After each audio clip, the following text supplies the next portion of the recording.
تیر بنانے کے فن میں تو آپ نے بہت مہارت حاصل کر لی تھی۔ 16-17 برس کی عمر میں ان کا شمار مکے کے بہادر، نیک اور سمجھدار نوجوانوں میں ہونے لگا تھا۔ اعلان نبوت کے پہلے 7 دنوں میں سے کسی دن آپ نے اسلام قبول کر لیا تھا۔ کہا جاتا ہے کہ جو ہی آپ کو اسلام کی دعوت دی گئی آپ نے قبول کر لی۔ اس طرح آپ السابقون الاولون میں شمار ہوئے، یعنی سب سے پہلے ایمان لانے والوں میں سے تھے، اور ان سب سے اللہ تعالیٰ کا وعدہ جنت کا ہے۔ نبی کریم صلی اللہ علیہ وسلم نے جن 10 صحابہ رضی اللہ عنہم کا نام لے کر جنتی ہونے کی بشارت دی، آپ بھی ان میں سے ایک ہیں۔ جب آپ ایمان لائے تو عمر 17 یا 19 سال تھی۔ آپ کی والدہ کو آپ کے ایمان لانے کے بارے میں علم ہوا تو وہ سخت ناراض ہوئی۔ انہیں اپنے باپ دادا کے مذہب سے بہت پیار تھا، چنانچہ انہوں نے ان سے کہا، جب تک یہ نیا دین نہیں چھوڑو گے میں نہ کچھ کھاؤں گی، نہ پیوں گی اور نہ کوئی بات کروں گی۔ آپ کو اپنی والدہ سے بہت پیار تھا۔ ماں کو پریشان دیکھنا آپ کے لیے بہت بڑا امتحان تھا، لیکن وہ اس امتحان میں پورے اترے۔ ماں 3 دن تک بھوکی پیاسی رہی، آپ نے پھر بھی اس کی بات نہ مانی، سختی سے اسلام پر ڈٹے رہے۔ جب والدہ کی حالت نازک ہو گئی تو دوسرے بیٹے نے اسے پانی پلایا۔ اس موقع پر اللہ تعالیٰ کا یہ حکم نازل ہوا، ہم نے انسان کو والدین کے ساتھ اچھا سلوک کرنے کی ہدایت کی، اور اگر وہ تجھے میرے ساتھ شرک پر مجبور کرے جس کا آپ کو علم نہیں تو ان کا کہنا مت مان، تم سب کا لوٹنا میری ہی طرف ہے، پھر میں ہر اس چیز کی تمہیں خبر دوں گا جو تم کرتے تھے۔ ابتدا میں مسلمان چھپ کر عبادت کرتے تھے۔ سعد بن ابی وقاص بھی ان میں شامل تھے۔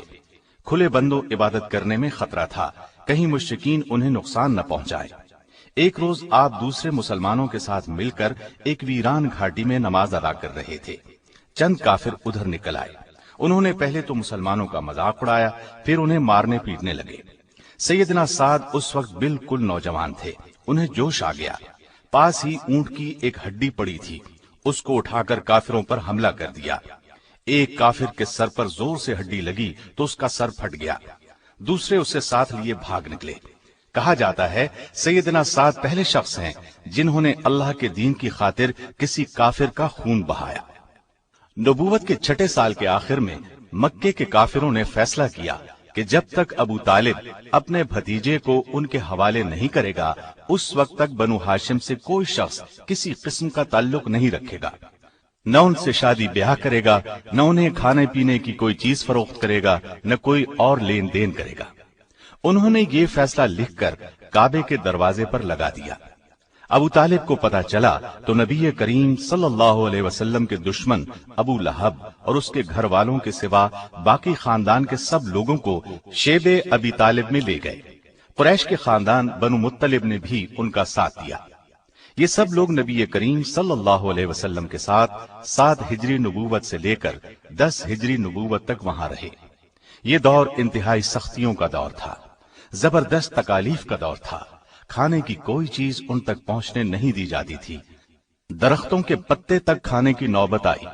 اس پابندی میں سیدنا سعد کے خاندان بنو زہرہ پر کوئی پابندی نہیں تھی، لیکن نبی کریم صلی اللہ علیہ وسلم کا ساتھ دینے کے لیے سیدنا سعد بھی آپ کے ساتھ اس گھاٹی میں رہے۔ ان کا اپنا بیان ہے کہ ایک رات سوکھے چمڑے کا ایک ٹکڑا کہیں سے مل گیا، میں نے اسے پانی سے دھویا، آگ پر بھونا، کوٹ کر پانی میں گھولا اور ستو کی طرح پی کر پیٹ کی آگ بجھائی۔ 3 سال بعد کفار میں سے کچھ اچھے لوگوں کو ان پر رحم آ گیا، انہوں نے کعبے جا کر معاہدے کو پھاڑ ڈالا۔ یہ بھی کہا جاتا ہے کہ اس معاہدے کے کاغذ کو دیمک چاٹ گئی تھی۔ اس طرح بنو ہاشم لوگوں کے ساتھ گھاٹی سے نکل کر اپنے گھروں میں آ گئے اور مصیبت کا یہ دور ختم ہوا۔ نبوت کے 13ویں سال نبی کریم صلی اللہ علیہ وسلم نے مکے میں موجود تمام صحابہ کو یثرب کی طرف ہجرت کرنے کی ہدایت فرمائی۔ اس زمانے میں مدینے کا نام یثرب تھا۔ اس سے پہلے نبوت کے 5ویں اور 6 سال صحابہ کی ایک بڑی تعداد نبی صلی اللہ علیہ وسلم کی ہدایت پر حبش کی طرف ہجرت کر گئی تھی، لیکن سعد بن ابی وقاص اور کچھ دوسرے مسلمانوں نے آپ کے ساتھ ہی رہنا پسند کیا تھا۔ اب حالات بدل گئے تھے۔ وہ اس طرح کہ مکے سے قریباً 300 میل دور شہر یثرب کے بہت سے لوگ اسلام قبول کر چکے تھے، اور انہوں نے نبی صلی اللہ علیہ وسلم کو اپنے شہر آنے کی دعوت دی تھی۔ یہ وعدہ کیا تھا کہ ہر قیمت پر آپ کی حفاظت کریں گے۔ نبی صلی اللہ علیہ وسلم نے ان کی دعوت قبول کر لی تھی، لیکن مناسب یہ سمجھا کہ پہلے اپنے چند صحابہ کرام کو مدینے بھیج دیں، پھر خود تشریف لے جائیں۔ چنانچہ آپ کی ہدایت پر مسلمانوں نے یثرب کی طرف ہجرت کی۔ ان میں سیدنا سعد بن ابی وقاص رضی اللہ عنہ بھی تھے، بلکہ ان کے 14 سالہ چھوٹے بھائی عمیر رضی اللہ عنہ بھی تھے۔ یہ بھی اسلام قبول کر چکے تھے۔ تھوڑے ہی عرصے بعد نبی صلی اللہ علیہ وسلم بھی مکے سے ہجرت کر کے یثرب تشریف لے آئے۔ اس طرح یہ پرانا شہر یثرب سے مدینۃ النبی بن گیا۔ بعد میں صرف مدینہ کہلایا جانے لگا۔ مدینے میں مسلمان اگرچہ کفار کے ظلم و ستم سے محفوظ ہو گئے تھے، لیکن کوئی نہ کوئی صحابی آپ کی قیام گاہ کے پہرے پر ضرور موجود رہتے تھے۔ سیدنا سعد کو بھی آپ کی قیام گاہ پر پہرا دینے کی عزت نصیب ہوئی۔ ام المومنین سیدہ عائشہ رضی اللہ عنہا فرماتی ہیں کہ ایک رات نبی صلی اللہ علیہ وسلم کی نیند اچاٹ ہو گئی۔ نبی صلی اللہ علیہ وسلم نے فرمایا، کاش آج کوئی نیک آدمی پہرے پر ہوتا۔ اتنے میں ہم نے ہتھیاروں کی جھنکار سنی۔ رسول اللہ صلی اللہ علیہ وسلم نے فرمایا، کون ہے؟ جواب ملا، سعد ہوں۔ آپ نے فرمایا، کس لیے آئے ہو؟ عرض کیا، دل میں خیال گزرا کوئی دشمن آپ کو نقصان پہنچانے کی کوشش نہ کرے، سو پہرا دینے کے لیے چلا آیا۔ نبی صلی اللہ علیہ وسلم نے انہیں دعا دی اور سو گئے۔ غزوہ بدر سے پہلے جو چھوٹی چھوٹی مہمات پیش آئیں، ان تمام مہمات میں سعد بن ابی وقاص شریک رہے۔ ہجرت کے دوسرے سال رمضان میں بدر کی لڑائی ہوئی۔ ہجرت کے بعد مسلمانوں اور کافروں میں یہ پہلی بڑی اور اہم لڑائی تھی۔ قریباً 1000 کافر مکے سے مسلمانوں کے خلاف لڑنے کے لیے آئے تھے۔ ان کافروں میں قریش کے بڑے بڑے بہادر شامل تھے۔ ان کے پاس ہر طرح کا ساز و سامان تھا، جبکہ مسلمان صرف 313 تھے اور بے سر و سامان تھے، لیکن یہ اللہ کے سپاہی تھے۔ سر و سامان کی انہیں کوئی پرواہ نہیں تھی، انہیں تو بس اللہ کے راستے میں جان دینے کی آرزو تھی کہ اللہ ان کے اگلے پچھلے گناہ معاف کر دے۔ اسی لیے ان بدری مجاہدین کا مرتبہ دوسرے تمام صحابہ سے بلند ہے۔ ان صحابہ میں سعد بن ابی وقاص اور ان کے چھوٹے بھائی عمیر بھی شامل تھے۔ جس وقت لڑائی پورے زوروں پر تھی، سیدنا سعد کا مقابلہ قریش کے ایک نامی بہادر سعید بن عاص سے ہو گیا۔ آپ نے سعید بن عاص پر ایسا کاری وار کیا کہ وہ فوراً ہلاک ہو گیا۔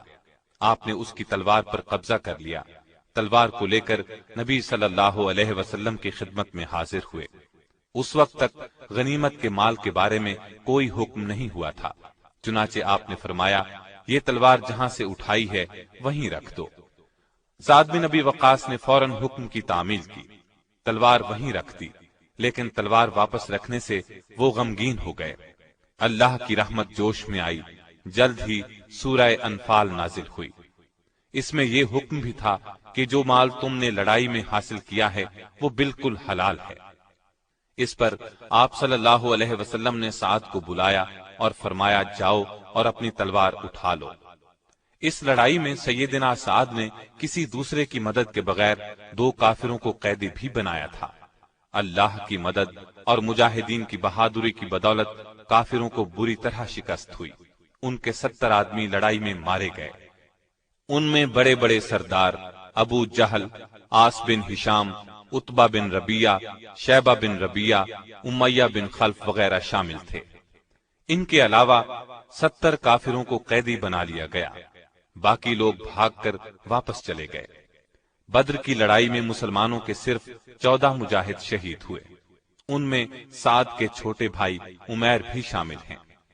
خود سیدنا سعد کا بیان ہے کہ لڑائی شروع ہونے سے پہلے میں نے عمیر کو دیکھا، ادھر ادھر چھپتا پھر رہا تھا۔ پوچھا، کیا بات ہے، اس طرح چھپتے کیوں پھر رہے ہو؟ کہنے لگے، بھائی جان، میری عمر کم ہے، ڈرتا ہوں کہیں رسول اللہ صلی اللہ علیہ وسلم لڑائی میں حصہ لینے سے روک نہ دیں، جبکہ میری دلی تمنا ہے کہ میں اللہ کی راہ میں لڑوں، شاید اللہ مجھے شہادت کا رتبہ عطا فرما دے۔ پھر وہی ہوا جس کا ڈر تھا۔ مقابلے کے وقت رسول اللہ صلی اللہ علیہ وسلم نے انہیں دیکھا اور واپس جانے کا حکم دیا۔ عمیر رونے لگے۔ آپ کو ان کے شوق اور رونے کا حال معلوم ہوا تو نبی صلی اللہ علیہ وسلم نے انہیں اجازت دے دی۔ سیدنا سعد فرماتے ہیں، اب صورتحال یہ بنی کہ عمیر کا قد چھوٹا تھا اور تلوار بڑی، پھر بھی بڑی بہادری سے لڑے اور آخرکار کافروں کے مشہور پہلوان عمرو بن عبد ود کے ہاتھوں شہادت پائی۔ اس طرح ان کی دلی تمنا پوری ہو گئی۔ آپ کو ان سے بہت محبت تھی۔ ان کے شہید ہونے پر بہت غمگین ہوئے، لیکن انا للہ و انا الیہ راجعون پڑھ کر خاموش ہو گئے۔ احد کی لڑائی میں کافر 3000 تھے، جبکہ نبی کریم صلی اللہ علیہ وسلم کے ساتھی 700 تھے۔ ان میں سیدنا سعد بھی تھے۔ اس لڑائی سے ایک دن پہلے سیدنا سعد رسول اللہ صلی اللہ علیہ وسلم کے ایک اور پیارے صحابی عبداللہ بن جہش رضی اللہ عنہ کے ساتھ بیٹھے تھے۔ یکا یک آپ نے ہاتھ اٹھائے اور یہ دعا کی، اے اللہ، کل جب لڑائی شروع ہو تو جو شخص میرے مقابلے میں آئے وہ بڑا تنومند اور دلاور ہو اور میں تیرے راستے میں اسے قتل کروں۔ ان کی اس دعا پر عبداللہ بن جہش نے آمین کہی، پھر خود ہاتھ اٹھا کر یہ دعا مانگی، اے اللہ، میرے مقابلے پر ایسا دشمن آئے جو بڑا طاقتور اور بہادر ہو، میں تیری راہ میں اس سے لڑوں یہاں تک کہ وہ مجھے قتل کر دے، میرے ناک، کان اور ہونٹ کاٹ لے۔ جب میں تجھ سے ملوں اور تو مجھ سے پوچھے تیرے ناک، کان اور ہونٹ کیوں کاٹے گئے تو میں عرض کروں، اے اللہ، تیرے لیے کاٹے گئے۔ دوسرے دن احد کے میدان میں جب لڑائی شروع ہوئی تو یہ دونوں بہت بے جگری سے لڑے۔ جس طرف بھی نکلے دشمنوں کی صفیں الٹ دیں۔ یکا یک سیدنا سعد کی نظر کافروں کے ایک نامی جنگجو پر پڑی۔ اس کا نام طلحہ بن ابی طلحہ تھا۔ انہوں نے تاک کر اس کے گلے میں تیر مارا۔ اس کی زبان کتے کی طرح باہر نکل آئی، تڑپ تڑپ کر مر گیا۔ یوں سیدنا سعد کی دعا قبول ہوئی۔ دوسری طرف عبداللہ بن جہش اس قدر جوش سے لڑے، اس قدر جمع مردی سے تلوار چلائی کہ دشمنوں کو قتل کرتے کرتے تلوار ٹوٹ گئی۔ فوراً نبی کریم صلی اللہ علیہ وسلم کی خدمت میں حاضر ہوئے۔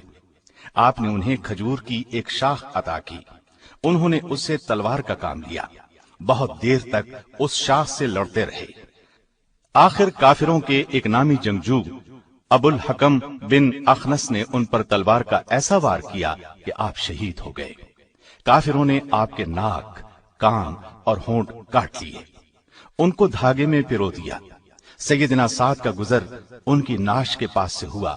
حالت دیکھ کر بے ساختہ ان کے منہ سے نکل گیا، اللہ کی قسم، عبداللہ کی دعا میری دعا سے بہتر تھی۔ احد کی لڑائی میں تیر انداز دستے کی کوتاہی کی وجہ سے جب مسلمانوں کے پاؤں اکھڑے اور نبی کریم صلی اللہ علیہ وسلم کی شہادت کی خبر اڑی تو آپ کے نزدیک صرف چند جانثار صحابہ رہ گئے۔ ان میں سعد بھی تھے۔ یہ اصحاب شروع سے آخر تک اپنی جانوں کی بازی لگا کر نبی کریم صلی اللہ علیہ وسلم کی حفاظت کرتے رہے۔ دشمن کے جو آدمی آپ کی طرف بڑھتے یہ جانثار انہیں بھگا دیتے۔ سیدنا سعد کو تیر چلانے میں بہت مہارت حاصل تھی۔ آپ نبی کریم صلی اللہ علیہ وسلم کے سامنے کھڑے ہو گئے اور تیر چلانے لگے۔ آپ صلی اللہ علیہ وسلم اپنے ترکش میں سے تیر نکال نکال کر انہیں دیتے جاتے تھے اور فرماتے جا رہے تھے، اے سعد، تیر چلا، میرے ماں باپ تجھ پر قربان ہوں۔ سیدنا علی رضی اللہ عنہ فرماتے ہیں، میں نے سعد کے سوا کسی اور کے حق میں ایسے الفاظ رسول اللہ صلی اللہ علیہ وسلم کی زبان مبارک سے نہیں سنے۔ کہا جاتا ہے احد کی لڑائی میں سعد نے 1000 تیر چلائے۔ ایک کافر ابو سعد بن ابی طلحہ مسلمانوں پر بڑھ چڑھ کر حملے کر رہا تھا۔ سیدنا سعد نے اسے ایک تیر تاک کر مارا، وہ تڑپ تڑپ کر ٹھنڈا ہو گیا۔ جلد ہی مسلمانوں کو معلوم ہو گیا کہ نبی کریم صلی اللہ علیہ وسلم کی شہادت کی خبر غلط تھی، لہٰذا وہ پرجوش انداز میں پلٹ پڑے اور لڑائی کا پانسا پلٹ گیا، کافر بھاگ گئے۔ خندق کی لڑائی میں بھی